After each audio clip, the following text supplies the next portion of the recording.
क्या घटित होने वाला है, ये जो देश और दुनिया में जो चल रहा है, आप क्या कहते हैं? आज क्या क्या प्रिडिक्शंस करने वाले हैं आप? कि 2025 से लेकर और 2032 तक ये आने वाला समय बहुत ही खराब है। पूरे विश्व में युद्ध, उन्माद, आतंकवाद, विस्फोटक घटनाएं और सत्ता परिवर्तन यही रहेगा। मंगल की महादशा शुरू हो गई है। थोड़ा समय भारत के लिए संघर्षपूर्ण है। भारत के अंदर आंतरिक जो स्थितियां बन रही हैं राजनीति में, उसमें क्या उथल पुथल देखते हैं आप? सितंबर से और दिसंबर का टाइम सरकार के लिए बहुत ज्यादा कठिन है। सितंबर में देखिएगा, नरेंद्र मोदी जी को हटाने के लिए अपोजिशन एकजुट होगी, लेकिन उसके बाद में एकजुटता उसमें नहीं रहेगी। Modi ji will overcome it. जितने भी लोग प्रिडिक्शंस करते हैं वो डरवाते जाता है। यहाँ पे युद्ध हो जाएगा, यहाँ पे ये भूकंप आ जाएगा, यहाँ पर बैंक बंद हो जाएंगे।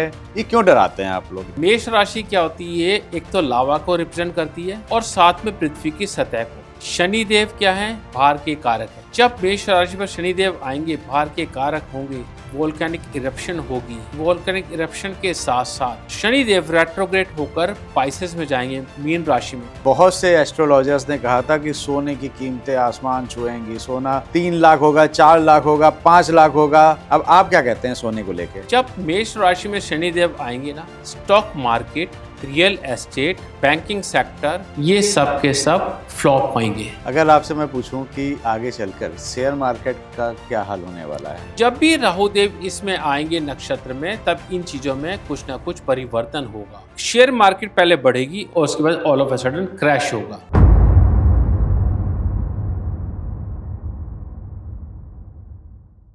इस समय पूरी दुनिया के हालात जो है ठीक नहीं लग रहे हैं। आपने देखा होगा कि आए दिन कहीं ना कहीं युद्ध की स्थिति बन जाती है, और अमेरिका, इजराइल, ईरान, इनका तो इतने दिनों से चल ही रहा है, जिसको लेके मन में बहुत सी शंकाएं हैं कि आगे क्या होगा।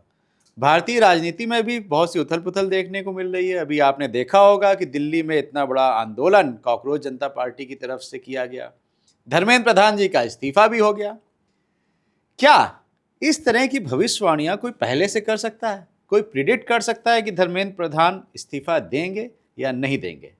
एक बार फिर से आप सभी का बहुत बहुत स्वागत है संवाद विद तिवारी जी हमारे इस नए पॉडकास्ट चैनल पर। आज हमारे साथ में एक बहुत ही खास गेस्ट हैं, जिन्होंने अपनी एस्ट्रोलॉजी की प्रिडिक्शंस करते ही उसको फेसबुक पे डाल देते हैं या उसको पेपर में पब्लिश कर देते हैं, ताकि लोगों को पता चल जाए कि इस दिन तारीख को इन्होंने ये कहा था, और बहुत सी इनकी प्रिडिक्शंस सही हुई हैं। बहुत बहुत स्वागत है एमके वर्मा जी, जो कि एस्ट्रोलॉजर हैं, वास्तु एक्सपर्ट हैं, न्यूमरोलॉजिस्ट हैं और फेस रीडर भी हैं। कैसे हैं आप? नमस्कार तिवारी जी, आपके ओर में बहुत अच्छा फील कर रहा हूँ और मेरा सौभाग्य है आपके साथ पॉडकास्ट करने का मौका मिला है। बहुत बहुत स्वागत है सर। सबसे पहले तो बताइए वर्मा जी कि अब क्या घटित होने वाला है, ये जो देश और दुनिया में जो चल रहा है, आप क्या कहते हैं? आज क्या क्या प्रिडिक्शंस करने वाले हैं आप? तिवारी जी, इसके लिए ना आप मुझे फील्ड बताइए, क्षेत्र बताइए, किस विषय में करूं मैं प्रेडिक्शन। क्योंकि ज्योतिष तो अनंत सागर है, इसमें अगर हम 12 जन्म क्या 24 जन्म या 144 जन्म भी ले तब भी प्रिडिक्ट नहीं कर पाएंगे, इतना ज़्यादा वास्ट है। इवन पराशर जी ने भी इसको प्रेडिक्ट करने के लिए 12 जन्म लिए थे, 12 राशियाँ 12 जन्म, और फिर उन्होंने इसके बाद समझा था। लेकिन हम तो उनके बहुत दूर दूर तक करीब नहीं है, तो कई जन्मों की साधना है। और आज मैं जो एस्ट्रोलॉजिकल प्रिडिक्ट कर पा रहा हूँ, ये भी बहुत सालों की, कई जन्मों की साधना है। कोई भी एस्ट्रोलॉजर या कोई भी एस्ट्रोलॉजी सीखने वाला किसी एक जन्म में सक्सेसफुल नहीं हो पाता, कई जन्मों की उसकी मेहनत होती है। ये यात्रा अनवरत चलती है, तब जाकर आदमी इसमें धीरे धीरे बढ़ता है। तो आजकल जैसे आपने शुरुआत की थी कि विश्व स्तर पर युद्ध की परिस्थिति, देखिए मैंने ना 2022 में मैंने प्रेडिक्ट किया था कि 2025 से लेकर और 2032 तक ये आने वाला समय बहुत ही खराब है। पूरे विश्व में युद्ध, उन्माद, आतंकवाद, विस्फोटक घटनाएं और सत्ता परिवर्तन यही रहेगा 2032 तक। बहुत ही सिंपल कारण है। मैंने कहा था जब भी शनि और बृहस्पति एक दूसरे के 2, 12, 6, 8 आ गए या ट्राइन में आ गए, तब ये प्रॉब्लम होती है। तो अभी बृहस्पति देव अतिचारी भी हैं। जब बृहस्पति देव अतिचारी हैं तो सत्ता परिवर्तन होना निश्चित है। बहुत सारे देश में सत्ता परिवर्तन होगा। और एक बोल्ड प्रिडिक्शन में बोल रहा हूँ, अभी आप देख रहे हैं दुनिया में 4 युद्ध। एक ईरान इजराइल अमेरिका कॉन्फ्लिक्ट, एक यूक्रेन और रशिया कॉन्फ्लिक्ट। अभी देखिए 5-6 फ्रंट और खुलेंगे। ये मेरी प्रेडिक्शन है और बाकी दर्शक भी गवाही देंगे आने वाले समय में कि मैंने ठीक बोला कि गलत बोला। कौन से खुलेंगे वो तो बता दीजिए, और उसमें कहीं इंडिया तो नहीं होगा? इंडिया भी शामिल होगा। होगा? बिल्कुल इन्वॉल्व होगा। अच्छा। मैं आपको इसके एग्जाम्पल भी दूंगा। मेरे स्टडी के जो पास स्टडी के हैं जो ऐसे गोचर हुए उसके कारण ये प्रॉब्लम हुई है, वही संयोग अब बन रहे हैं। और मैंने एक और प्रिडिक्ट किया था कि जो गाजा इजराइल की कहानी है ना, ये आगे जाकर विश्व युद्ध का कारण बनेगी। अच्छा। आज तक किसी एस्ट्रोलॉजर ने ये प्रिडिक्ट नहीं किया, मैं कर रहा हूँ। आप आने वाले समय में देख लीजिएगा, ये होगा। तो इनका तो बड़ा पुराना जो है नाता है गाजा और इजराइल, और अभी भी वो चलता चला रहा। उस समस्या का समाधान भी कहीं दूर दूर तक नहीं दिख रहा है अभी। नहीं होगा उसका। मैं आप किसने नहीं इसका कारण खोजा एस्ट्रोलॉजिकल, मैं बताता हूँ। गाजा और तेल अबीब, इनके लैटिट्यूड लॉन्गिट्यूड बिल्कुल सेम है। सिर्फ 1-2 मुश्किल से मिनट्स का फर्क है। जब तक इन दोनों में एक ही सत्ता नहीं होगी तब तक कॉन्फ्लिक्ट नहीं खत्म होगा। किसने ये आज तक एनालाइज नहीं किया। और दूसरी बात, जब ना अभी पीछे मंगल था, बहुत समय तक एक ही राशि में था 6 महीने, तो मैंने इसके ऊपर 7-8 आर्टिकल लिखे थे। अच्छा। मैंने कहा जो भी इवेंट्स हो रही ना, इनको ध्यान से देखो, ये आगे युद्ध का कारण बनेगी। और वही हुआ है। तो ये ना थोड़ी सी एक भगवान की, ईश्वर की अनुकंपा है कि मैं इन चीज़ों को एनालाइज करता हूँ और वो ठीक हो जाती है। बाकी इसमें मेरा कुछ भी क्रेडिट, मेरे गुरुओं का आशीर्वाद है, भगवान की अनुकंपा है। और मैं घमंड नहीं करता। फेसबुक पे मैंने जो आर्टिकल लिखे ना, आप पढ़ सकते हैं। मैंने आज से 5 साल पहले लिख दिया था कि Mossad intelligence agency of Israel is going to do something very big. और देख ले आप देख लीजिए, ये वही हो रहा है। अगर आप सोचते कि ये आजकल की प्लानिंग है, नहीं, ये कई सालों की प्लानिंग होती है जो आज वो अंजाम दे रहा है। ग्रेटर इजराइल एक्सपेंशन कर रहा है, वो करेगा। आने वाले टाइम में ये और ज़्यादा आक्रामक होगा। और एक चीज़ बताऊं आपको, इस युद्ध से ना एक चीज़ और हो गई कि यहाँ पर लोग अपने यहाँ मिसाइल प्रोग्राम को ज़्यादा डेवलप करेंगे। अब जो विमान का ना, वो धीरे धीरे अब ट्रेंड ख़त्म हो जाएगा, मिसाइल चलेंगी। अच्छा। मिसाइल चलेंगी, AI का यूज़ होगा। और इवन मैं एक बड़ी प्रेडिक्शन करता हूँ, हमारी इंडिया की मिलिट्री AI एप्लीकेशन बहुत ज़्यादा यूज़ करेगी। अब पीछे पाकिस्तान के साथ जो हमारा पीछे ऑपरेशन सिंदूर हुआ था, उसमें भी AI टेक्निक का यूज़ हुआ था, लेकिन अब एग्जॉस्टिव यूज़ होगा। और मंगल की महादशा शुरू हो गई है। थोड़ा समय भारत के लिए संघर्षपूर्ण है, लेकिन इस संघर्ष से भारत एक विश्व विजेता और आर्थिक शक्ति बनकर उभरेगा। आज हम देखें ना, हमें लगेगा कि शायद जो मैं कह रहा हूँ अतिशयोक्ति होगी, लेकिन ये होगा। अब वर्मा जी, क्वेश्चन यहाँ पे ये बन जाता है कि जैसे आपने कहा कि AI का यूज़ बढ़ेगा, आपने कहा मिसाइल से युद्ध होने लगेंगे, तो ये तो कोई भी बता सकता है देख के कि आजकल AI तो हर चीज़ में आ गया है, हर फील्ड में आ गया है। और दूसरा, जो युद्ध हुए हैं अभी आसपास के, उसमें भी मिसाइल्स का ही यूज़ हुआ है। सैनिक कहीं से गए नहीं, सैनिकों का यूज़ कम हो गया है, बंद के लगभग हो गया है। तो इसमें ज्योतिष कहाँ है? तिवारी जी, आपने सवाल पूछा ना, इसके लिए आपको साधुवाद है, क्योंकि यही एक पहचान होती है कि व्यक्ति की अपनी रिसर्च है कि नहीं है। दर्शकों को ये पता लगेगा। देखिए, राहु देव का कुंभ राशि में जैसे ही गोचर हुआ, AI टेक्निक्स ने जोर पकड़ लिया। ये कुंभ राशि है ना, सबसे ज़्यादा वायु तत्व राशि है, और वायु तत्व राशि का काम होता है इमेजिनेशन, प्लानिंग और ऐसी प्लानिंग जिसका तोड़ किसी के पास ना हो। तो जैसे ही राहु देव इसमें आए तो एआई यूज़ हो गया, और ये एआई ने जब जोर पकड़ा तो इससे बहुत सारी जॉब्स भी गई। हम्म, जॉब्स क्यों गई? क्योंकि राहु देव का देखिए, शनि, राहु, बृहस्पति, केतु, इन चारों ग्रह के गोचर सबसे ज़्यादा महत्वपूर्ण होते हैं वैश्विक स्तर के लिए। कोई भी महत्वपूर्ण घटना इन गोचरों के बिना नहीं होगी, और ये गोचर समय से पहले एनालाइज करके यदि हम यूज़ करें तो सबसे अच्छा रहता है। जब एआई की कुंभ राशि में राहु देव के आने के कारण ज़्यादा बोलबाला हुआ, इसकी ज़्यादा पूछ हुई, तो हमारी जॉब जानी शुरू हो गई। अब जॉब जानी शुरू हो गई, इसको कैसे एक्सप्लेन करेंगे? राहु देव हमारे कुंभ राशि में, एआई को उसने किया स्किल्स के लिए और लीक से हटने वाले और कार्य कुशलता के लिए राहु देव कुंभ राशि में आए हैं। हम्म, केतु देव कहाँ आए हैं? सिंह राशि में आए हैं। सिंह राशि क्या शो करती है? Multinational company, corporate CEO. Ketu Dev का काम है डिटैचमेंट। जब केतु देव इस राशि में आए, सिंह राशि में, तो जो सीईओ या मल्टीनेशनल कंपनी या उसके डायरेक्टर से उन्होंने क्या देखा कि कॉस्ट कटिंग हमने करनी है। उन्होंने वर्कर्स ने कितना कंट्रीब्यूट किया उनकी कंपनी के लिए, सब भूल गए। अब क्या हुआ? छटनी की। उनको क्या चाहिए?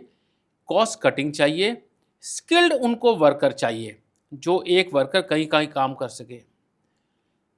अब इसके कुंभ राशि के बाद मकर राशि में इनका गोचर आया, हो रहा है। तो जब इनका गोचर इसमें आएगा मकर राशि में, तो देखिए जो एआई ने जितनी भी जॉब खाई है वो और ज़्यादा जॉब देंगे, क्योंकि एआई और क्वांटम मैकेनिक्स इनका बहुत ज़्यादा बोलबाला होगा, इसमें ज़्यादा रिसर्च होगी, इनके ज़्यादा एप्लीकेशन होंगे। तिवारी जी, कोई बड़ी बात नहीं कि आज मैं और आप फेस टू फेस पॉडकास्ट कर रहे हैं, आगे टेक्निक ये हो जाए कि मैं अपना फ़ोटो भेजूं और ये कुछ बोल दूं, आप अपना फ़ोटो भेजो, बोल दो, और एआई उसको पॉडकास्ट बना दे। होने लगा है सर। होने लगा है। अब हमारे जैसे एंकरों की आवश्यकता ही नहीं है, तिवारी जी का क्लोन बैठ के पॉडकास्ट कर सकता है। हाँ बिल्कुल, ये है ना, ये तो एक सिंपल सा है ना। मैं एक एग्जांपल दिया, ऐसे पता नहीं कितने। क्योंकि देखिए, वायु तत्व राशि में जब एक्टिवेट हो गया ना ये राहु देव से, और राहु देव भी वायु तत्व को रिप्रेजेंट करते हैं, तो यहाँ पर जो शुरुआत होगी ना, इसकी एंडिंग नहीं होगी, अब आगे बढ़ती जाएगी। एक चीज़ मैं आपको बताता हूँ, ये पॉडकास्ट से थोड़ा हटकर है। अभी हमारे वेद वगैरह में भगवान के बहुत सारी लीलाओं का वर्णन होता है, जो कि आम व्यक्ति जिसकी सामान्य नॉलेज है या जिसकी एक ट्रेडिशनल नॉलेज, वो नहीं समझ पाएगा। क्यों नहीं समझ पाएगा? कि उसको क्वांटम फिजिक्स की ज़्यादा नॉलेज नहीं है, और ये सुपर क्वांटम फिजिक्स की। अगर सुपर क्वांटम फिजिक्स में है तो each and everything can be explain. हमारे शरीर में ना, जो ये हम देख रहे हैं शरीर, इसको बोलते हैं छाया शरीर। ऐसे 7 शरीर होते हैं, जिसमें एक होती है एस्ट्रल बॉडी, जिसको हम आत्मा बोलते हैं। और ये एस्ट्रल बॉडी है ना, हमारे शरीर से निकलकर पास्ट प्रेजेंट फ्यूचर कहीं भी ये ट्रैवल कर सकती है। आपने देखा होगा बहुत टाइम आपको पास्ट इवेंट्स के सपने आते हैं कि पास्ट में चली गई। कई बार आपने देखा होगा कि आपको ऐसे सपने आते हैं जो फ्यूचर में इवेंट होनी है, तो फ्यूचर में चली गई। इनफैक्ट ये यूनिवर्स भी है ना, ये यूनिवर्स नहीं है बल्कि मल्टीवर्स है। कैसे? हम 3 स्फीयर लेते हैं और आपस में उनका इंटर कनेक्शन है, जहाँ पे उनका बिल्कुल कॉमन पॉइंट है, दैट इज हमारा प्रेजेंट। उसके अलावा पास्ट, फ्यूचर और प्रेजेंट का आगे का रेलम, ये चीज़ होती है जिसको हम सिंपल लैंग्वेज में या सिंपल साइंस से नहीं समझ सकते। इसके लिए मैं भी इसलिए बोल पा रहा हूँ कि मैंने इसकी काफ़ी स्टडी की है। I am MSc gold medalist. अच्छा। तो और मेरा ना टीचिंग का भी प्रोफेशन रहा है बहुत सालों तक, 35 ईयर्स तक का तो मेरा फुल फ्रेश इसका ऐसा प्रोफेशन रहा है। देश के नामी ग्रामी हस्तियाँ मेरे स्टूडेंट रही है। फिर मैं एस्ट्रोलॉजी में आ गया, चलो ठीक है, अब ये भी डेस्टिनी है, मेरी डेस्टिनी ने कॉल किया, मैं यहाँ आ गया। तो मैं आपको बता रहा था कि ये चीज़ें थी। और राहु जो होते हैं ना, राहु देव कॉन्स्पिरेसी के कारक भी है। जब ये कुंभ राशि में आए तो इससे कॉन्स्पिरेसी भी शुरू हो गई, और कॉन्स्पिरेसी शुरू हो गई तो यहाँ पर क्या, शासकों में एक दूसरे की सत्ता को हड़पने की होड़ लग गई। आप क्या समझते हैं यूएस से एक नोबेल काम कर रहा है? नहीं, ये बदमाशियाँ कर रहा है, इसको तेल चाहिए ईरान का भी। तो ये सोचता है कि जो कुछ इन्होंने किया वो बिल्कुल ठीक है। ये मिस्टर ट्रंप ने वो काम किया कि जो अब फॉल ऑफ यूएसए करेगा आने वाले टाइम में, इसका ये कॉज बनेगा। अब आपका प्रश्न था कि ये प्रेडिक्शन कैसे हुई। अब देखिए, जब भी जल तत्व राशि और वायु तत्व राशि मैलिफिक्स से एफ्लिक्टेड होती है तो मार्केट में एक मंथन होता है, और जो मंथन होता है ना, उसका कोई एक सिर्फ इकोनॉमिकल रीजन नहीं होता, उसका रीजन होता है जियोपॉलिटिकल। अच्छा। तो इनसे कनेक्ट कर लीजिए, आपको सारी इवेंट मिल जाएगी। इसके अलावा अगर मैं दर्शकों को बताऊं, इसके अलावा कुछ चक्र होते हैं, जिसमें एक एग्जांपल है कोट चक्र है और संगठन चक्र है। इन सब का एक्सटेंसिव यूज करके हम एग्जैक्ट टाइमिंग और इवेंट को बता सकते हैं। ये जो मैं पॉडकास्ट कर रहा हूँ, ये किसी एस्ट्रोलॉजर ने कभी नहीं की, और ना ही किसने कोई एक्सप्लेन किया कि ये वो, सिर्फ ये था राशि परिवर्तन हुआ, ये हुआ, ठीक है। राशि परिवर्तन के बाद वेदा, वाम वेदा भी होता है, उस सब को हम देखते हैं कोट चक्र से मेनली, और कोट चक्र में वेदा होता है, उन सब के बेस पर प्रेडिक्शन किए। उसके अलावा एक बहुत ही इंपॉर्टेंट चीज़ है, जो भी लर्नर है ना एस्ट्रोलॉजी के, उनको मैं एडवाइस दूंगा कि यदि आपने एस्ट्रोलॉजी सीखनी है ना, तो राशियों के गुण, सिग्निफिकेशन, ग्रहों के गुण और सिग्निफिकेशन सबसे पहले आपके टिप्स पे होने चाहिए। उसके बाद उसको कलेक्ट कीजिए, फिर उसके बाद में बाकी ग्रहों का प्रभाव क्या होता है, ये सब अगर आपको समझ में आ गया, नक्षत्र का रोल, तो आप बहुत अच्छी प्रेडिक्शन कर सकते हैं। चलिए, आपने वैश्विक स्तर पे तो बता दिया ये घटित होने वाला है, लेकिन अगर मैं पूछूं कि भारत के लिहाज से, भारत के अंदर आंतरिक जो स्थितियां बन रही हैं राजनीति में, उसमें क्या उथल पुथल देखते हैं आप? चलिए, मैं वो प्रेडिक्शन करूंगा जो आज तक किसी ने नहीं की। देखिए, सबसे पहले सितंबर से और दिसंबर का टाइम सरकार के लिए बहुत ज़्यादा कठिन है, हार्ड टाइम है। सितंबर में देखिएगा, नरेंद्र मोदी जी को हटाने के लिए अपोजिशन एकजुट होगी, लेकिन उसके बाद में एकजुटता उसमें नहीं रहेगी, Modi ji will overcome it. ठीक। इंडिया अब विश्व में एग्रेसिव रोल में आएगा। अब तक तो इंडिया अपने ना 3 में ना 13 में ऐसे रहा है ना, किसी के बीच में फटे में टांग नहीं अड़ाता, लेकिन अब इंडिया एग्रेसिव होगा, आप देखेंगे। एक मेरी पास्ट प्रेडिक्शन है, अभी इंडिया यूएसए के साथ है, ज़्यादातर यूएसए को फेवर कर रहा है, लेकिन आने वाले टाइम में रशिया और बाकी कंट्रीज से इसके सीक्रेट अलायंसेस होंगे, सीक्रेट ट्रीटी होंगी। और ट्रीटी भी कैसी, वॉर ट्रीटी, जैसे नाटो का है ना, किसी एक कंट्री को अगर अटैक किया तो बाकी सब कंट्री पर अटैक माना जाता है, वैसे रशिया के ऊपर अटैक हुआ तो इंडिया के ऊपर अटैक, इंडिया के ऊपर अटैक है तो रशिया के ऊपर अटैक, और ये एक दूसरे के साथ कंधे से कंधे मिलाकर चलेंगे। रशिया, चाइना, ईरान, ये बहुत ज़्यादा जियोपॉलिटिकल चेंजेस लाएंगे। आज अगर लग रहा है ये वीक है, नहीं, ये वीक नहीं होंगे। और एक बोल्ड प्रेडिक्शन ये है कि जितने मुस्लिम कंट्रीज़ हैं ना मिडल ईस्ट के, आने वाले टाइम पर देखिए, जैसे अमेरिका इनको एक्सप्लॉइट कर रहा है, ये एक्सप्लॉइट अमेरिका को करेंगे, और अमेरिका को एक्सप्लॉइट होना पड़ेगा। और साथ में यूरोपियन यूनियन वैसे फंसेगी जैसे कि गेहूं के साथ धुन पिसना। ये बहुत ज़्यादा पावरफुल नहीं रहेंगे, ये पावर शिफ्ट का टाइम है। अतिचारी बृहस्पति जो होता है, ये बहुत ज़्यादा उथल पुथल करता है, और इस बार तो बृहस्पति देव इतने लंबे समय के लिए अतिचारी हुए हैं। अच्छा।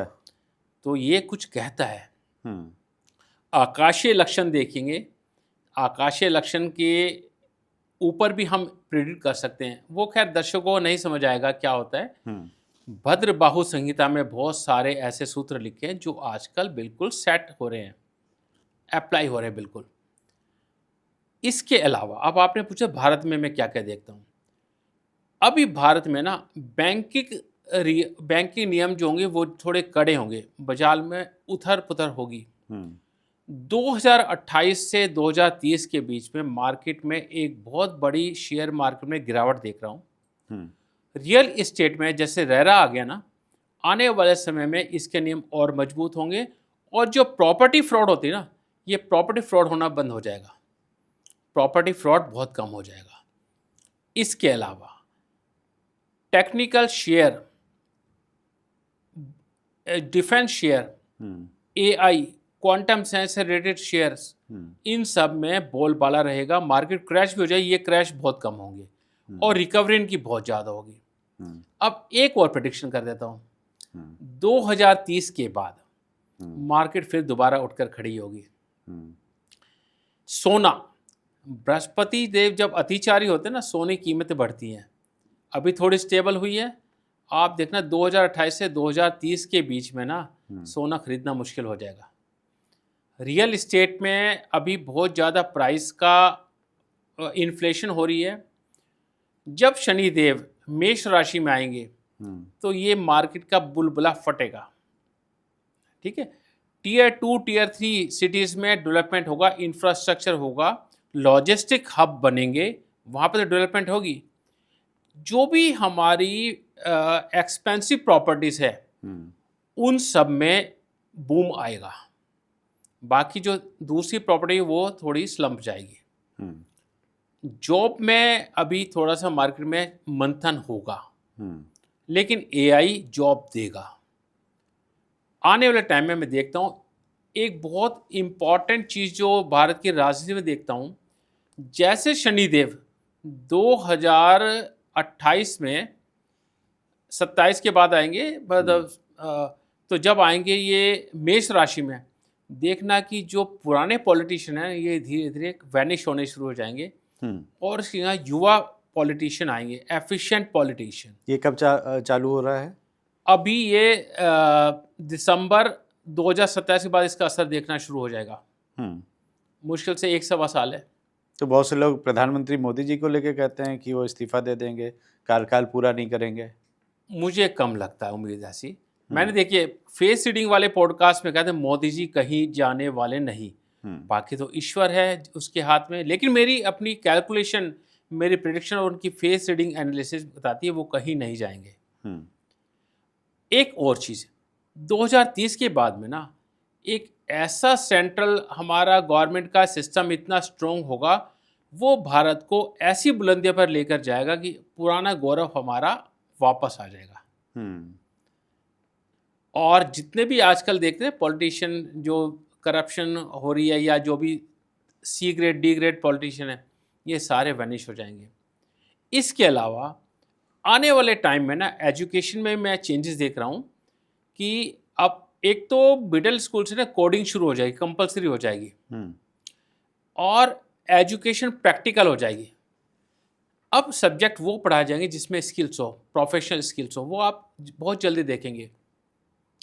एस्ट्रोलॉजिकल रीजन बताऊंगा आपको और इसका जियोपॉलिटिकल रीजन बताऊंगा। यदि हम चाइना का हॉरोस्कोप देखें तो उसमें देखेंगे उसका लगन शुभ कत्री योग में, लगन शुभ कत्री में, तो ये प्रोग्रेस कर रहा है बहुत, it is progressing by leaps and bounds.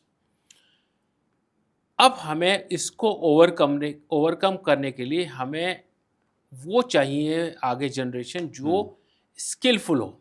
तो एजुकेशन पॉलिसी में चेंज होगा, जो सब्जेक्ट व्यक्ति चाहेगा वही ले पाएगा, जैसे फॉरेन में होता है बिल्कुल वैसे होगा।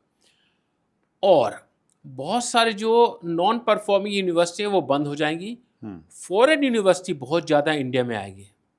ये देख लीजिए, ये तो आपको 3-4 साल में ही दिख जाएगा, ज़्यादा दूर की बात नहीं है। इसके अलावा मैंने आपको बताया प्रीशियस मेटल, इनमें तेजी आएगी। येलो मेटल्स, चाहे वो पीतल हो, कॉपर हो और गोल्ड हो, इनमें तेजी आएगी।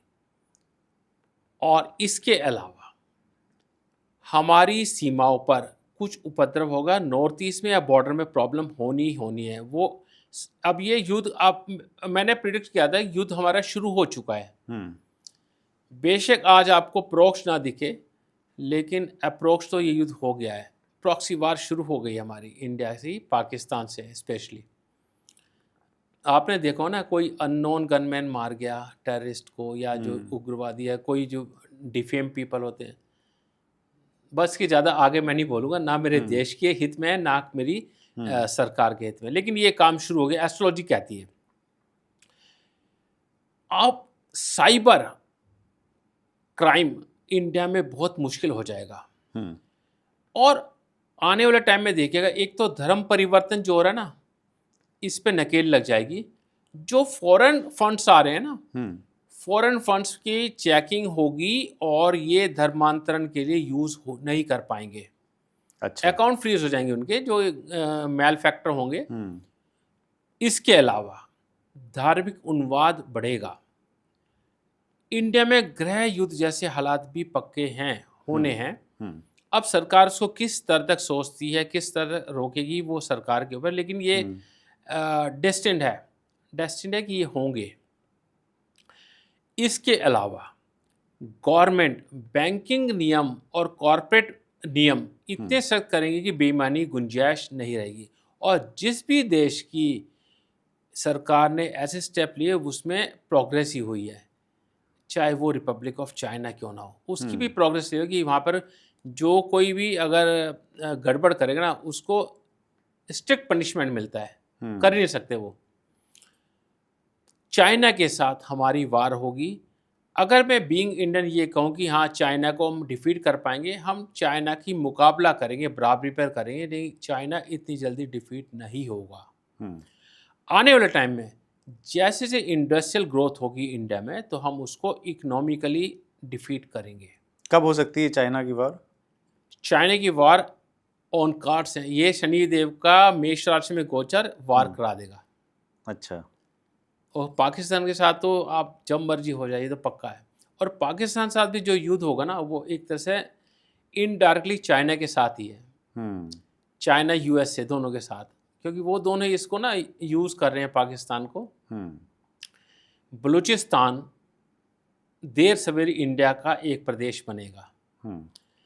जो पाक ऑक्यूपाइड कश्मीर है वो आना ही आना है। जो इनका विजन था ना 2047 का, वो पक्का होगा, उसको नहीं रोक सकता। और उससे पहले हो जाएगा, ये तो काफ़ी पहले। तो ये सब चीज़ें मैं देखता हूँ। अभी जो अगर मैं अंदर की बात करूं घर के, तो अभी कॉकरोच जनता पार्टी, इसके बहुत आंदोलन चल रहे हैं। इसको लेके कॉकरोच जनता पार्टी का भविष्य कैसा रहने वाला है? देखिए, मैंने आपको बताया गृह युद्ध जैसे हालात बनेंगे, नए राजनीतिक समीकरण बनेंगे। और नए राजनीतिक समीकरण बनेंगे, कुछ टाइम तक चलेंगे, लॉन्ग टर्म में फ्यूटाइल होंगे। कॉकरोच जनता पार्टी एक जल्दी दूध के उबाल की तरह ख़त्म हो जाएगी, बहुत ज़्यादा नहीं चलेगी। बहुत सारी बड़ी पार्टी जैसे कांग्रेस हो गई, समाजवादी पार्टी हो गई, टीएमसी हो गई, ये भी गई ना, ये भी जाएगी। आने वाले टाइम में ना मैं जो देखता हूँ, मेरी अपनी पर्सनल एक व्यू है कि यहाँ पर भी दो होंगे, एक सत्ता पक्ष और एक विपक्ष। और ये डेमोक्रेसी के लिए भी अच्छा है, क्योंकि डेमोक्रेसी में ना हमने बहुत सारे दल बनाकर ना बहुत मिसयूज ऑफ पावर कर दिया है। जब सत्ता पक्ष और विपक्ष होगा तो अच्छा काम होगा, विपक्ष भी स्ट्रांग होगा और सत्ता पक्ष भी स्ट्रांग होगा, देश की तरक्की होगी।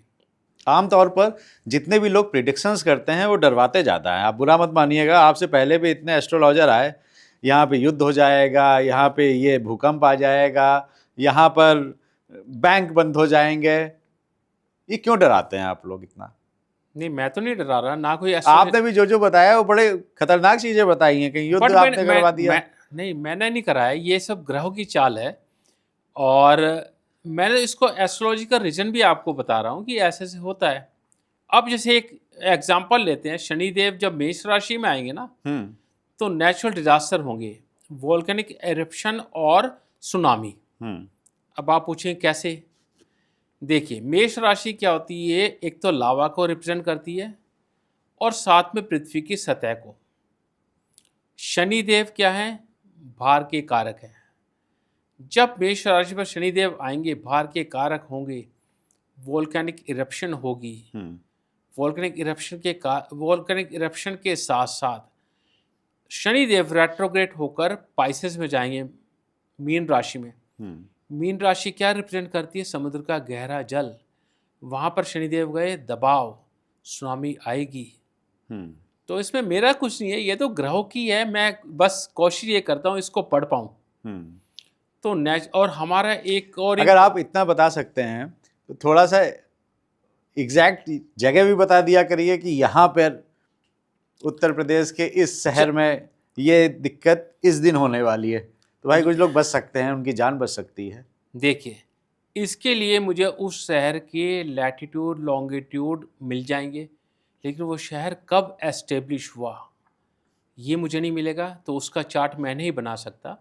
बाकी रही बात आपकी, मैं यहाँ पर वर्ल्ड के उसमें बोलता हूँ, इंडियन ओशन, हिंद महासागर और पैसिफिक ओशन, उसमें भी स्पेशली रिंग्स ऑफ फायर, वहाँ पर ये प्रॉब्लम ज़्यादा आएगी। क्योंकि अब मैं इसको कैसे बता पाया कि ये मुंडन एस्ट्रोलॉजी में इसका हमें पता है कि ये हिंद महासागर का क्षेत्र कौन सी राशि में है और प्रशांत महासागर का कौन सी राशि में है, और जो हमारे ग्रह चार हैं उसमें कौन कौन से प्लैनेट्स को अफ्लेक्ट कर रहे हैं, ये बता पाऊंगा। लेकिन शहर में कैसे होगा वो शायद नहीं कोई बता पाएगा। मैंने आपको कहा ना, ज्योतिष क्या है, एक बहुत ही अनंत महासागर है, और मैं तो सिर्फ एक नाव में बैठा हुआ नाविक हूँ जो कि इसके किनारे किनारे चल रहा है। इसमें सर एक और सवाल मेरे मन में आया अभी जी। कि बहुत से एस्ट्रोलॉजर्स ने कहा था कि सोने की कीमतें आसमान छुएंगी, सोना 3 लाख होगा, 4 लाख होगा, 5 लाख होगा। अभी देख रहे हैं क्या हाल चल रहा है सर। अब आप क्या कहते हैं सोने को लेके? चलिए, मैं पहले आपको इसका एस्ट्रोलॉजिकल कारण बताऊंगा, उसके बाद में वैश्विक स्तर पर। शनिदेव अभी 2027 के अंत तक मेष राशि में आ जाएंगे। जब मेष राशि में शनिदेव आएंगे ना, stock market, real estate, banking sector, ये सब के सब फ्लॉप होंगे। जब ये फ्लॉप होंगे तो इन्वेस्टमेंट कहाँ होगी? गोल्ड में। सेकंड, जब जब जुपिटर अतिचारी होता है तब तक सोने की कीमतों में उछाल आता है। ये दोनों फैक्टर हैं। तो ये जब दोनों फैक्टर हैं तो इसमें गोल्ड को तेजी में जाना ही होगा।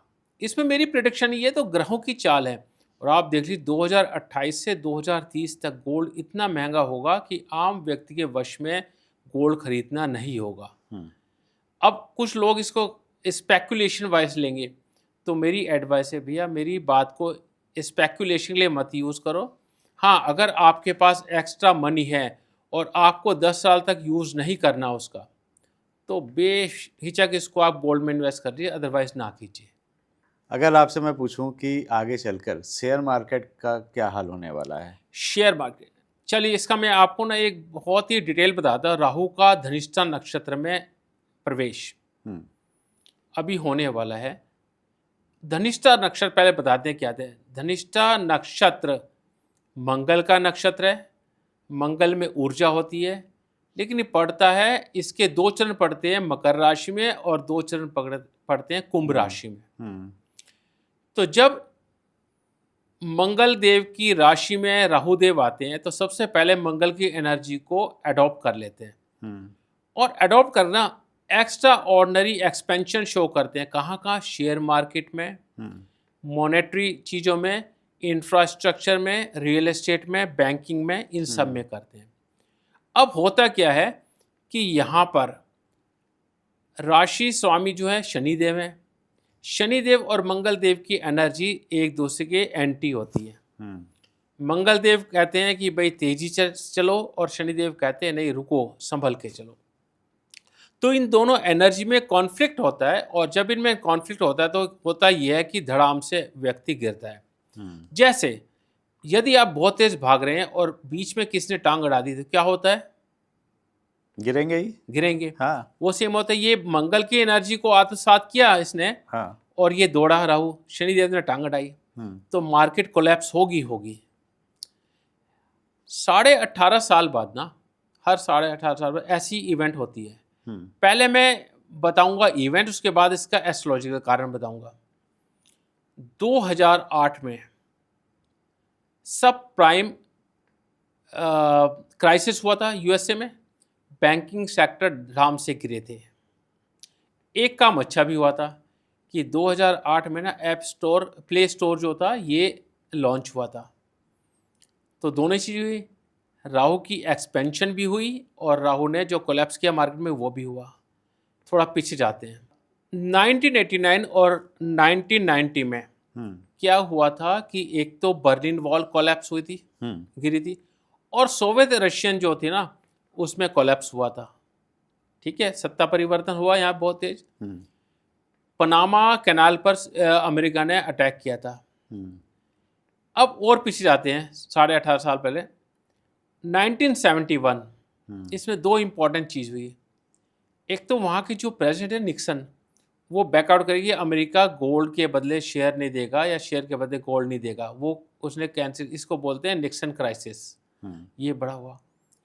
और एक चीज़ जो शायद लोगों को ध्यान नहीं है, वो क्या है, इंडो पाक वार हुआ था, बांग्लादेश भी बना था। तो जब भी 18.5 साल का ये पीरियड होता है, इसमें ये चीज़ें आती थी। और इन तीनों, ये जो जितने भी इवेंट्स हैं उसमें क्या था, राहुदेव धनिष्ठा नक्षत्र में ही थे, ठीक है। तो ये कोई डराने वाली बात नहीं है, ये फैक्ट्स हैं जिसको मैं बताए। अब इसका एस्ट्रोलॉजिकल रीजन बताऊंगा।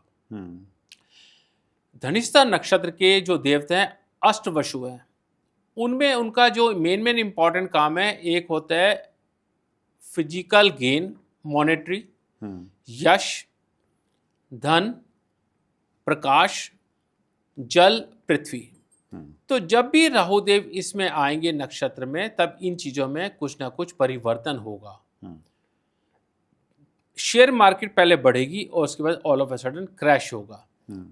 और ये क्रैश कब दूर होगा, जब जुपिटर सिंह राशि में आएंगे।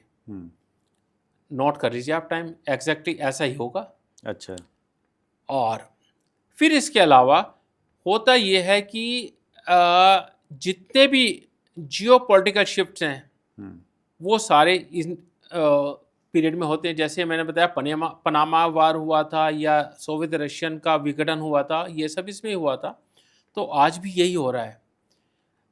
ट्रू राहु आ चुके हैं, मेन राहु आने हैं, लेकिन इफेक्ट दोनों से ही शुरू हो जाता है। अभी कम इफेक्ट है, बाकी आने वाले टाइम में और ज़्यादा इफेक्ट होगा, क्योंकि साइडेरियल एस्ट्रोलॉजी और एक वेस्टर्न एस्ट्रोलॉजी होते हैं, इन दोनों में थोड़ा सा, मतलब नारायण और सायन, इन पद्धति में दोनों में ट्रू और मीन राहु का डिफरेंस होता है।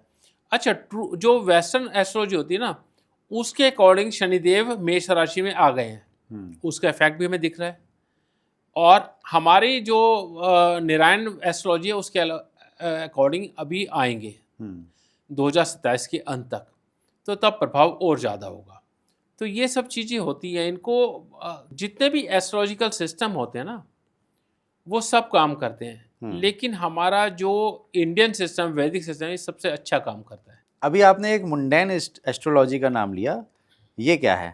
मुंडेन एस्ट्रोलॉजी, मेदनी ज्योतिष, वो ज्योतिष की एक शाखा है जिसमें ग्रहों के राशि में परिवर्तन, नक्षत्र में परिवर्तन के कारण विश्व के ऊपर क्या क्या इसका प्रभाव पड़ेगा, चर और अचर दोनों कारकों पर, ये मुंडेन एस्ट्रोलॉजी है। अच्छा, एक बड़ी मज़ेदार बात बताता हूँ कि अगर ना हमारा कोई सेस्मिक रिकॉर्ड करने के लिए जो सोफिस्टिकेटेड इंस्ट्रूमेंट है, वो भी हमें बताएगा कि इतने टाइम पहले भूकंप आने की संभावना है। लेटर से एक दिन पहले बताएगा, कुछ घंटे पहले बताएगा जी। मुंडेन एस्ट्रोलॉजी आपको इन एडवांस बता देगी। अच्छा। मुंडेन एस्ट्रोलॉजी का एक और बताता हूँ। अभी जो उत्तरांचल में हो रही ना, यहाँ पर और ज़्यादा डिस्ट्रक्शन होगी, लैंडस्लाइड्स यहाँ पर बहुत ज़्यादा होंगी। ये सब मुंडेन एस्ट्रोलॉजी से ही तो डिराइव हुआ है। और एक पुराण का संदर्भ बताता हूँ कि हमारा विष्णु पुराण में ये मेंशन है कि नर और नारायण जो दो पहाड़ हैं, वो आपस में ब्लॉक हो जाएंगे और वहाँ बद्रीनाथ जी का रास्ता ब्लॉक हो जाएगा, फिर उनका नया स्थान होगा। तो शास्त्र हमारे जो कहते हैं वही ज्योतिष कहता है, क्योंकि ज्योतिष को ना वेदांग चक्षु बोला है, कि वेदों की आँख, यानी जितने भी हमारे जो वेद हैं उन सब का चक्षु ज्योतिष है। तो ज्योतिष से हम सब गणनाएं कर सकते हैं, और ज्योतिष के कारण ही इवेंट्स का पहले बिफोर हैंड हम पता भी लगा सकते हैं, और इसके साथ साथ हम उसका एक प्रिवेंटिव मेजर भी ले सकते हैं। एक चीज़ और बताता हूँ, जो हमारी गवर्नमेंट्स है ना, उनमें भी एस्ट्रोलॉजी का यूज़ वो करते हैं, उनके पास भी अच्छे अच्छे एस्ट्रोलॉजर, वो उनको भी पता है। अब जैसे मैंने बताया ना कि आने वाले टाइम में ये ऐसे उपद्रव होने की संभावना है, इंटेलिजेंस रिपोर्ट भी होती है प्लस एस्ट्रोलॉजिकल भी होते हैं, दोनों की सिंक्रोनाइजेशन है ना, वो सब प्लान करते हैं पहले ही कि हाँ हमने ऐसे स्टेप लेने हैं। अच्छा। एक चीज और, जी। अब ये राहु का जब भी इसमें धनिष्ठा में नक्षत्र में आगमन होता है ना, तो पूरे वर्ल्ड में हुँ। मिलिट्री एक्टिविटीज बढ़ जाती है। अच्छा। आप देखिए हमारी मिलिट्री एक्टिविटी बहुत बढ़ेगी, हुँ।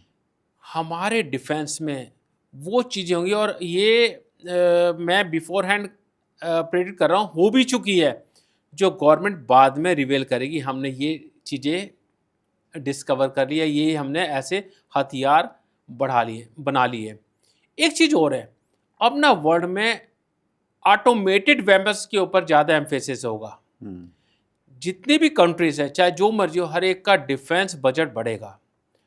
और अमेरिका को ना अपनी नौसेना सामरिक रूट पर तैनात करनी पड़ेगी, उसकी मजबूरी होगी अब। हुँ। और इसका सबसे बड़ा इफेक्ट उसकी इकोनॉमी पे पड़ेगा। फॉल ऑफ अमेरिका में ये भी एक कारण बनेगा। हुँ। अब ना ज़्यादा जैसे ट्रम्प जी कहते हैं कि हाँ मैं ये टैरिफ लगा दूंगा, ये करूंगा, वो करूंगा, थोड़े टाइम तक आप देखना कि इंडिया सुनेगा, उसके बाद गया ठीक है ओके, हम ऑल्टरनेटिव इसका तरीका ढूंढेंगे, या हो सकता है उससे पहले ढूंढ लें। अच्छी प्लानिंग है। और मैंने जब फेस रीडिंग वाला पॉडकास्ट किया था ना, मैंने जयशंकर जी का बताया था कि अब उनका ना प्राइम टाइम आ रहा है। हुँ। जो कूटनीति में वो करेंगे ना, वो एडमायरेबल होगा। उसकी तारीफ हम जितनी भी करेंगे उतनी कम होगी। देखते जाइए आप। चलिए, आप भी यही हैं, हम भी यही हैं, और आज जब आपकी प्रेडिक्शन सही होगी या गलत होगी तो भी मैं आपको बुलाऊँगा और फिर पूछूँगा आपसे। तिवारी जी, मैं हमेशा सम्मानपूर्वक आऊँगा, और यदि मैंने कोई अतिशयोक्ति की होगी ना कहने की, मैं माफ़ी माँगूँगा दर्शकों के सामने। चलिए, अब फटाफट कुछ ना कुछ उपाय मैं ज़रूर पूछता हूँ लास्ट में, तो आप भी हमारे दर्शकों को कुछ उपाय बता के आज जाएँगे। कुछ एस्ट्रोलॉजिकल उपाय आप ज़रूर बता दीजिए। चलो, मैं आज जो उपाय बताऊँगा मुंडेन एस्ट्रोलॉजी के ऊपर बताऊँगा, जो कोई भी राशि, कोई भी लगन का व्यक्ति कर सकता है, चाहे उसकी जो मर्जी प्लैनेटरी कॉन्फ़िगरेशन हो। दर्शकों, आपने क्या करना है, सबसे पहले नियमित रूप से श्री नारायण कवच और श्री विष्णु सहस्त्रनाम इसका श्रवण करना है। यदि आप इसका पठन कर पाएँ तो सोने पर सुहागा। एक श्री सूक्त का पठन या श्रवण जरूरी है। नारायण कवच और विष्णु सहस्त्रनाम आपको मुसीबतों से बचाएगा, अकाल मृत्यु तक नौबत नहीं आने देगा। और श्री सूक्त जो होता है वो आपकी आर्थिक समृद्धि के लिए जरूरी है। इसके अलावा एक और रेमेडी है कि जो हर कोई कर सकता है। कोई भी आप ज़रूरतमंद व्यक्ति देखें ना, उसकी मदद हमेशा कीजिए, किसी भी नीडी की हेल्प कीजिए। और प्रिंसिपल ये कीजिए कि नेकी कर कुएं में डाल। इसका कारण बताता हूँ। हमारे बुजुर्ग कहते थे नेकी कर कुएं में डाल। पहले बात शायद समझ नहीं आती थी, लेकिन इसका अब एस्ट्रोलॉजिकल रीजन में बताता हूँ। जो भी हम अच्छा या बुरा कर्म करते हैं, ये यूनिवर्स जाता है और यूनिवर्स से रिफ्लेक्ट होकर 10 टाइम्स आता है। यदि हम उसको मेंशन कर दें कि हमने इसकी मदद की और ये किया, वो गुणगान करें, तो जो रिफ्लेक्शन आएगी ना वो आएगी, हाँ ठीक है आपने कर दिया इसका, वो आपने क्रेडिट ले लिया। अगर हम गुणगान नहीं करेंगे तो यूनिवर्स हमें क्रेडिट देगा कि जब हम किसी टाइम, मतलब टाइम ऑफ डिस्ट्रेस या किसी विपदा में होंगे, तब अपने आप ही हमें कॉस्मिक हेल्प मिल जाएगी। तो ये होना चाहिए। और साथ में लोग अपने कुछ ना कुछ धन को बचा कर रखें, कुछ हार्ड टाइम्स के लिए हमेशा बचा के रखें। पॉम्प एंड शो में, यानी दिखावे में ज़्यादा ना पड़े। एक लिक्विड कैश आपके पास होना चाहिए। बैंकिंग सेक्टर में भी कुछ समय के लिए प्रॉब्लम आ सकती है। और एक जब धार्मिक उन्माद होगा ना, धार्मिक उन्माद में चाहूँगा कि आप लोगों को शांत करें, ना कि उसमें शामिल होए। कोई भी, चाहे वो कोई भी धर्म के व्यक्ति हैं, किसी भी वर्ण के व्यक्ति है, किसी भी क्षेत्र के व्यक्ति हैं, सब भारतीय हैं, सब मनुष्य हैं, और किसी न किसी रूप में हमारे सबके एंसेस्टर वहाँ लिंक हैं। अगर हम जाएं तो हम लड़ किससे रहे हैं? अपने आप से, अपने रूट से।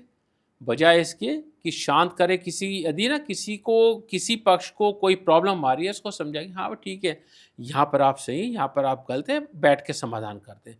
बजाय इसके कि हम उसको उन्माद में पड़े, वो ना राष्ट्र के लिए अच्छा होगा, ना हमारे आध्यात्मिक विकास के लिए अच्छा होगा, और ना ही हमारे कार्मिक चीज़ों के लिए अच्छा होगा।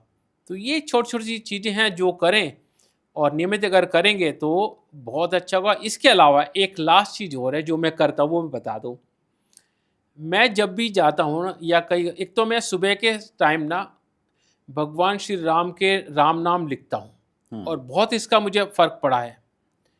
और यदि मैं ड्राइव भी कर रहा हूँ ना, तो मैं अपना टाइम वेस्ट नहीं करता। ड्राइव कर रहा हूँ, चाहे मैं बाइक चला रहा हूँ, कार चला रहा हूँ, मेट्रो में जा रहा हूँ, ई-रिक्शा में जा रहा हूँ, कहीं भी जा रहा हूँ, कार में जा रहा हूँ, मैं हमेशा श्री राम का जाप करता हूँ, श्री राम नाम का।